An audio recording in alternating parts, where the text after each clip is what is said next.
Daniel 8. O governo divino por trás das nações. A visão de Daniel, no capítulo 8, não é apenas um registro de eventos passados, mas um portal para compreendermos como o Criador governa o destino das nações. Este texto nos conduz por uma jornada que começa no crepúsculo do Império Babilônico e se estende até o clímax do conflito cósmico entre o reino de Deus e as forças da apostasia. Através de símbolos vivos, um carneiro, um bode e um chifre insolente. As Escrituras desvendam a ascensão e queda de impérios mundiais. Nesse grande palco global, imperadores e generais entram em cena convictos de que são os autores do roteiro. Eles movem exércitos e redesenham mapas, acreditando que o poder emana de suas próprias coroas. No entanto, a profecia puxa a cortina e nos revela a verdade dos bastidores. Esses governantes são apenas atores em um drama cujos tempos e estações são gerenciados pela providência. O roteiro final não é escrito em palácios terrestres, mas nos tribunais celestiais. Fica evidente que nenhum tirano sobe ao poder sem que o céu o saiba e nenhum sofrimento do povo santo ocorre sem um limite estabelecido pelo trono. Ao mergulharmos nesta profecia, somos convidados a ver além da performance política humana e a contemplar a purificação final de tudo que foi profanado, culminando na vitória absoluta do príncipe dos príncipes. A mudança de palco, o profeta transportado a Susã. No ano terceiro do reinado do rei Belsazar, eu, Daniel, tive uma visão depois daquela que eu tivera a princípio. Quando a visão me veio, pareceu-me estar eu na cidadela de Susã, que é a província de Elão, e vi que estava junto ao rio Ulai. Daniel 8, versos 1 e 2.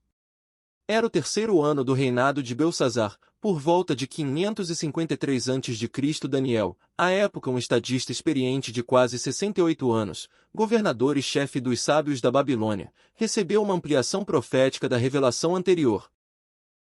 A visão dos 4 grandes animais, registrada no capítulo 7. Neste momento, porém, ocorreu algo que desafia a lógica humana, um deslocamento profético sobrenatural. Enquanto o corpo de Daniel permanecia na Babilônia, situada no atual Iraque, Deus transportou seu espírito para a cidadela de Susã, localizada a aproximadamente 300 quilômetros a sudeste, no atual Irã. Na visão, o profeta se viu às margens do rio Ulai, um canal navegável nas proximidades de Susã, geralmente identificado com um antigo braço do rio Choaspes, associado modernamente ao rio Kark, segundo alguns arqueólogos. Tratava-se de um canal artificial que conectava o Choaspes ao Coprates.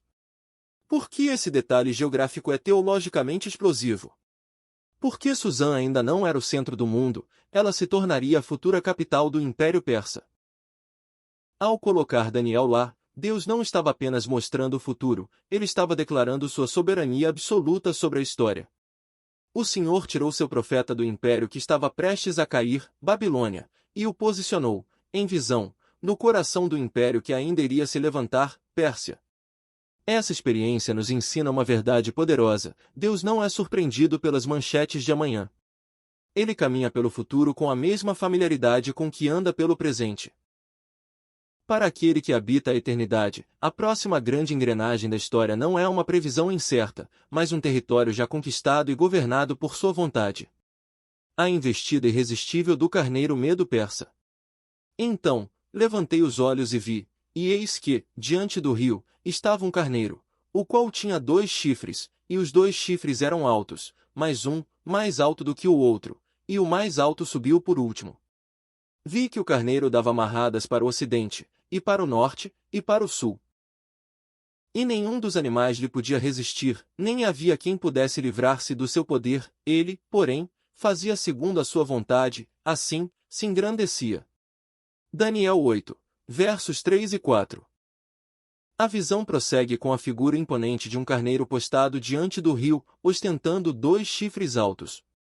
A interpretação angelical, fornecida no versículo 20, é precisa: aquele carneiro com 2 chifres, que viste, são os reis da Média e da Pérsia. A assimetria dos chifres é um detalhe histórico crucial. A dualidade representa a colisão entre esses 2 povos, mas o fato de um chifre ser mais alto e ter subido por último simboliza a ascensão da supremacia persa. Sob o comando de Ciro, o Grande, A Pérsia emergiu tardiamente, mas acabou por eclipsar a influência dos Medos, assumindo o protagonismo definitivo do império. Daniel observa o animal investindo furiosamente para o ocidente, para o norte e para o sul, uma descrição geográfica exata da expansão territorial persa que engoliu a Lídia, a Babilônia e o Egito. A narrativa bíblica destaca que nenhum animal podia lhe resistir, uma verdade que se materializou de forma dramática na conquista da Babilônia em 539 a.C. Naquela ocasião, o Império Neobabilônico caiu sem resistência significativa na mesma noite do banquete do rei Belsazar, conforme registrado em Daniel 5. Ali, Dário, o Medo, recebeu o reino, marcando oficialmente a transição do poder mundial para o domínio medo-persa e confirmando que nem as muralhas mais espessas poderiam deter o avanço daquele que Deus havia levantado. Contudo, esse avanço avassalador não era apenas fruto de perícia militar, mas o cumprimento estrito de decretos divinos emitidos séculos antes. A investida ecoa a profecia de Jeremias sobre uma companhia de grandes nações que subiria contra a Babilônia, Jeremias 50 verso 9. Servindo como a ferramenta escolhida por Deus para encerrar o exílio de Judá. A soberania do Senhor sobre este império é tão absoluta que, em Isaías 45, ele chama o rei Ciro de seu ungido, prometendo ir adiante dele para abrir as portas e tornar planos os caminhos escabrosos. Assim, enquanto o carneiro se engrandecia na terra acreditando fazer a sua própria vontade, nos céus ficava claro que ele estava apenas executando o plano daquele que governa a história. O choque fulminante do bode grego. Estando observando, eis que um bode vinha do ocidente sobre toda a terra, mas sem tocar no chão. Este bode tinha um chifre notável entre os olhos. Dirigiu-se ao carneiro que tinha os 2 chifres, o qual eu tinha visto diante do rio, e correu contra ele com todo o seu furioso poder. Viu chegar perto do carneiro e, enfurecido contra ele, o feriu e lhe quebrou os 2 chifres. Não havia força no carneiro para lhe resistir. O bode o lançou por terra e o pisou aos pés, e não houve quem pudesse livrar o carneiro do seu poder. Daniel 8, versos 5 a 7. A aparente estabilidade do domínio persa é subitamente interrompida pela aparição de um bode vindo do ocidente, movendo-se com uma velocidade tão impressionante que parecia não tocar o chão. Esse símbolo vívido representa o Império Grego e seu primeiro grande monarca, Alexandre, o Grande, conforme identificado explicitamente na interpretação angelical em Daniel 8, verso 21. O chifre notável entre os olhos do animal simboliza a unidade do poder grego concentrada na figura carismática de Alexandre, o Grande e a força avassaladora de sua liderança militar. O texto descreve um confronto marcado por uma fúria inédita. O bode investe contra o carneiro com todo o seu poder, quebrando-lhe os chifres e lançando-o por terra. Historicamente, essa profecia se cumpriu com precisão cirúrgica nas batalhas decisivas de Grânico, 334 a.C., isso, 333 a.C., e Galgamela, 331 a.C. Nesses confrontos, a mobilidade e a estratégia superior do exército macedônico desmantelaram a estrutura pesada e lenta do Império Persa, confirmando a visão de que não havia força no carneiro para lhe resistir. A queda dramática do carneiro revela a lição central da profecia, a transitoriedade do poder humano. Por mais consolidado e numeroso que um império pareça, ele não pode subsistir quando chega o tempo determinado por Deus para o seu fim. A imagem do carneiro sendo pisado aos pés não é apenas uma derrota militar, mas a demonstração de que a soberania divina remove reis e estabelece reinos conforme o seu propósito eterno. Daniel 2. A fragmentação do poder e a fragilidade humana. O bode se engrandeceu sobremaneira, e, na sua força, quebrou-se-lhe o grande chifre, e em seu lugar saíram 4 chifres notáveis, para os 4 ventos do céu. Daniel 8, verso 8. A profecia atinge aqui um ponto de inflexão dramático. Exatamente no apogeu de sua potência, quando o domínio grego parecia invencível, o grande chifre é subitamente quebrado. Historicamente, isso simboliza a morte prematura de Alexandre, o Grande, em 323 a.C., na cidade da Babilônia. Aos 32 anos, o conquistador do mundo sucumbiu, provando que nem o maior poder militar da Terra pode vencer a fragilidade da mortalidade humana. Em lugar daquele chifre único, a visão descreve o surgimento de 4 chifres notáveis voltados para os 4 ventos do céu. A interpretação divina, registrada no versículo 22, é cristalina. 4 reinos se levantarão deste povo, mas não com força igual à que ele tinha. Este detalhe profético descreve com exatidão a partilha do império entre os 4 generais de Alexandre após a batalha de Ipso: Cassandro, Macedônia e Grécia, Lisímaco, Trácia e Ásia Menor, Seleuco, Síria e Babilônia, e Ptolomeu, Egito. A lição teológica que emerge deste cenário é a transitoriedade da glória humana. O império que foi construído com velocidade e fúria acabou fragmentado, demonstrando que a unidade imposta pela força de um homem não possui sustentação duradoura. Diferente dos reinos terrestres que se quebram no auge de sua força, o reino de Deus permanece inabalável, pois não depende da vida de um monarca mortal, mas do poder daquele que vive para sempre. A ascensão do chifre pequeno e o conflito cósmico. De um dos chifres saiu um chifre pequeno e se tornou muito forte para o sul, para o oriente e para a terra gloriosa. Cresceu até atingir o exército dos céus, a alguns do exército e das estrelas lançou por terra e os pisou. Sim, engrandeceu-se até ao príncipe do exército, dele tirou o sacrifício diário e o lugar do seu santuário foi deitado abaixo. O exército lhe foi entregue, com o sacrifício diário, por causa das transgressões, e deitou por terra a verdade, e o que fez prosperou. Daniel 8, versos 9 a 12. A visão foca agora em um chifre pequeno que surge de uma das 4 divisões do Império Grego, a dinastia Seleucida. Embora comece de forma modesta, ele expande seu poder de maneira assustadora em direção à terra gloriosa, Israel. Historicamente, este símbolo encontra seu cumprimento literal e terrível na figura de Antíoco IV, um governante cuja arrogância era tão grande que ele adotou o título de Epifânio, que significa Deus manifesto, reivindicando para si a própria divindade. O texto descreve que ele cresceu até atingir o exército dos céus e lançou por terra as estrelas. Isso retrata a perseguição feroz contra o povo da aliança. Em sua tentativa de helenizar os judeus à força e erradicar a fé no Deus único, Antíoco proibiu a circuncisão, a guarda do sábado e a posse das escrituras.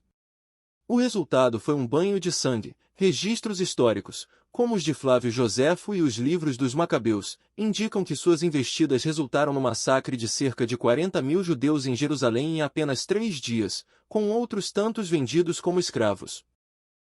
O ataque, porém, não foi apenas contra pessoas, mas contra o próprio coração da adoração a Deus. O texto menciona que ele tirou o sacrifício diário e estabeleceu a abominação desoladora. Esse evento ocorreu em dezembro de 167 a.C., quando Antíoco profanou o templo de Jerusalém ao erigir uma estátua de Zeus olímpico sobre o altar de bronze, num ato supremo de blasfêmia, sacrificar um porco, animal imundo pela lei, no lugar santíssimo. Teologicamente, ao dizer que ele deitou por terra a verdade, a profecia expõe a estratégia maligna de substituir a palavra de Deus por decretos humanos e idolatria. O sucesso temporário deste chifre pequeno, que fez o que quis e prosperou, foi permitido por causa das transgressões, Daniel 8, verso 12. Isso nos ensina uma dura lição. Deus, em sua soberania, pode utilizar até mesmo a oposição de tiranos cruéis como vara de disciplina para despertar seu povo, revelando a gravidade do pecado e a necessidade urgente de retorno à verdade. O limite da iniquidade e a promessa da purificação. Depois, ouvi um santo que falava, e disse outro santo àquele que falava: até quando durará a visão do sacrifício diário e da transgressão assoladora, visão na qual é entregue o santuário e o exército, a fim de serem pisados? Ele me disse: até 2.300 tardes e manhãs, e o santuário será purificado. A visão da tarde e da manhã, que foi dita, é verdadeira, tu, porém, preserva a visão, porque se refere a dias ainda muito distantes. Daniel 8, versos 13,14 e 26. Diante do cenário de angústia, massacre e blasfêmia imposto pelo chifre pequeno, surge nos céus a pergunta crucial que ecoa o grito dos oprimidos na terra: até quando? O universo não fica em silêncio diante da injustiça. A resposta divina estabelece um limite exato para o triunfo do mal, até 2.300 tardes e manhãs, e o santuário será purificado. A expressão tardes e manhãs é uma referência litúrgica direta aos sacrifícios diários, o holocausto da manhã e o da tarde, que haviam sido interrompidos. Matematicamente, 2.300 sacrifícios correspondem a 1.150 dias, aproximadamente 3 anos e 2 meses. Este período alinha-se historicamente com o tempo da profanação, desde a instalação da idolatria por Antíoco Epifânio em 167 a.C. até a vitória da revolta liderada por Judas Macabeu. Em dezembro de 164 a.C., o templo foi retomado, o altar purificado e o culto restaurado, evento celebrado até hoje na festa de Hanukkah. Contudo, a profecia carrega uma complexidade que ultrapassa o século II a.C. O anjo adverte Daniel de que a visão se refere a dias ainda muito distantes. Isso indica que a purificação realizada pelos macabeus foi apenas uma sombra de uma realidade maior. Antíoco é um tipo, um modelo, do anticristo final, e a purificação do santuário aponta para o dia da ira de Deus e o retorno glorioso de Cristo. A lição teológica é de esperança absoluta: Deus colocou um cronômetro na iniquidade. A purificação do santuário é a garantia de que o mal não terá a última palavra. Seja na história antiga ou no fim dos tempos, o registro do pecado será apagado e a justiça de Deus será vindicada diante de todo o universo, restaurando a ordem e a verdade para sempre. A tentação da matemática profética e o erro milerista. Embora o contexto de Daniel 8 aponte historicamente para a profanação do templo por Antíoco Epifânio e sua posterior restauração, houve momentos na história da Igreja em que intérpretes tentaram desvincular o texto de seu cumprimento original para criar cronogramas escatológicos. O exemplo mais notório ocorreu no século XIX com um movimento liderado por William Miller, que buscou decifrar a data exata do retorno de Cristo através de cálculos complexos. Os milleristas construíram sua teologia baseados em premissas que, embora parecessem lógicas para eles, careciam de base bíblica sólida, como a aplicação do princípio dia-ano, as 2.300 tardes e manhãs e a conexão arbitrária dessa visão com a profecia das 70 semanas de Daniel 9. Partindo do decreto de Artaxerxes em 457 a.C. para restaurar Jerusalém e somando os supostos 2.300 anos, eles concluíram que a profecia se encerraria em 1844. Além disso, reinterpretaram o conceito de santuário, que no texto bíblico se refere ao templo em Jerusalém, alegando que ele representava a própria terra, que seria purificada pelo fogo na volta de Jesus. Com base nessa matemática, anunciaram com fervor que o fim dos tempos ocorreria naquela data específica, gerando uma expectativa imensa que culminou no evento historicamente conhecido como o Grande Desapontamento, quando o dia marcado passou sem que o Senhor retornasse. O fracasso dessa predição revelou um erro que ia muito além de uma simples conta equivocada, tratava-se de uma falha estrutural na compreensão da natureza da profecia. Daniel 8 descreve a crise litúrgica do Segundo Templo e a interrupção dos sacrifícios diários, e não um calendário para o fim do mundo. Transformar termos litúrgicos em eras históricas foi uma violência ao texto, mas o erro mais grave foi a tentativa de agendar a segunda vinda, o que contradiz frontalmente o ensino explícito de Jesus em Mateus 24, verso 36, onde ele afirma categoricamente que quanto ao dia e à hora, ninguém sabe, nem os anjos dos céus, nem o Filho, senão apenas o Pai. Esse episódio permanece como uma advertência solene para a Igreja em todas as épocas. A profecia bíblica foi concedida para fortalecer a fé, consolar os santos e revelar a soberania de Deus sobre a história, jamais para satisfazer a curiosidade humana ou servir de base para a criação de calendários apocalípticos. Tentar decifrar o quando é ignorar que o foco do Evangelho é o quem. A nossa esperança não reside em datas marcadas por mãos humanas, mas na certeza inabalável de que, no tempo determinado pelo Pai, aquele que prometeu virá e não tardará. O rei de feroz catadura e o fim do império do engano. O rei de feroz catadura e o fim do império do engano. Daniel 8, verso 23 a 25.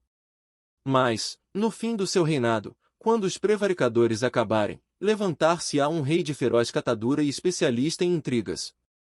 Grande é o seu poder, mas não por sua própria força, causará estupendas destruições, prosperará e fará o que lhe aprouver, destruirá os poderosos e o povo santo. Por sua astúcia nos seus empreendimentos, fará prosperar o engano, no seu coração se engrandecerá e destruirá muitos que vivem despreocupadamente, levantar-se-á contra o príncipe dos príncipes, mas será quebrado sem esforço de mãos humanas.